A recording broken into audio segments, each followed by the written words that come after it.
मसाला लगाने के बाद मैं इसे ओवरनाइट के लिए रख दूंगी।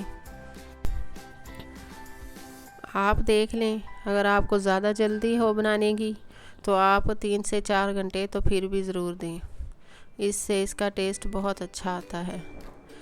आप किनारे अच्छी तरह से बर्तन के साफ़ करेंगे और ढक कर फ्रिज में रख देंगे। दूसरे दिन आप चिकन लगी हुई मंदी को पकाने की तैयारी करते हैं। सबसे पहले मैंने डाल लिया है एक पतीले में 3 चम्मच भर के घी। आप ऑयल भी डाल सकते हैं।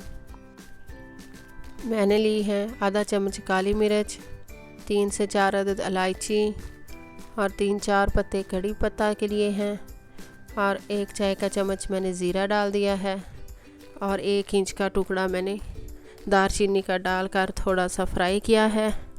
इससे बहुत अच्छी खुशबू और फ्लेवर आएगा। 1 कप चॉप प्याज डाले हैं। इनको हमने ब्राउन नहीं करना, सिर्फ इनको सॉफ्ट करना है। ये तड़का इसलिए लगा रहे हैं कि इसी में ही बाद में चावल बनेंगे। अब 1 से 2 गिलास आप पानी डाल दें और इसमें एक स्टैंड रखें, और जो चिकन को हमने मसाला लगाया था वो सारा हम इसमें तरतीब से लगा देंगे। आप देख रहे हैं, आप भी इसी तरह लगाएं। इससे जो चिकन की हार्ड साइड है ना, वो हमने नीचे की है ताकि नीचे से स्टीम मिले और बहुत अच्छा सा सॉफ्ट हो जाए। इसको पकते हुए तकरीबन 50 से 60 मिनट हो गए हैं, और आप देख सकते हैं कि ये बहुत सॉफ्ट हो गया है। अब हम कोयले से इसको स्मोक देंगे। स्मोक से बहुत अच्छा फ्लेवर आता है, बहुत मज़े का बनता है। और उस पर से कवर कर देंगे। इसको रखे हुए तकरीबन 10 से 15 मिनट हो गए थे। कोयला हमने निकाल दिया है। इसको हम निकाल कर किसी बर्तन में रख लेंगे।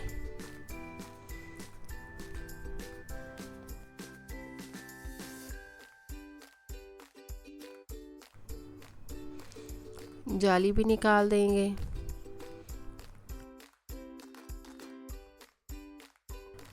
मैं 1 किलो चावल बना रही हूँ, उसके हिसाब से मैंने पानी डाल दिया है।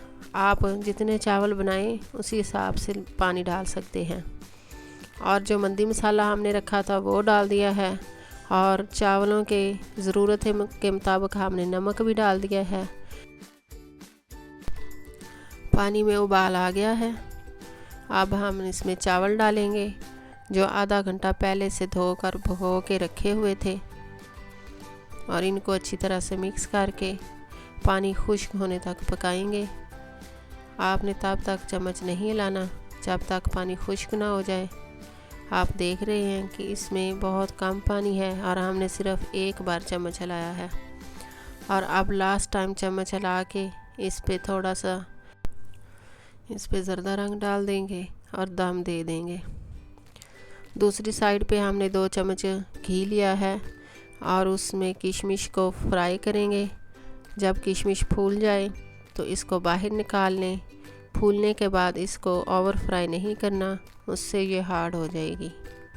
अब इसी ऑयल के अंदर हमने 1 कप बादाम ले लिए हैं, इनको भी फ्राई कर लेंगे। जब फ्राई होने पर बादाम फटने लगे और इसकी आवाज़ आने लगे, जैसा कि ये आप देख रहे हैं, तब तक फ्राई करेंगे और इसके बाद हम इसको भी उतार लेंगे। दूसरी साइड पे हम मंदी के लिए चटनी तैयार। मैंने ले लिए हैं 1 पाव कटे हुए टमाटर, 2 अदद लेमन का जूस डालेंगे और आधी गट्ठी पुदीने की ले ली है जिसके पत्ते हमने निकाल लिए हैं। 2 अदद हरी मिर्च ले ली है और 1 चम्मच भर के नमक डालकर इनको अच्छे से ग्राइंड कर लिया है।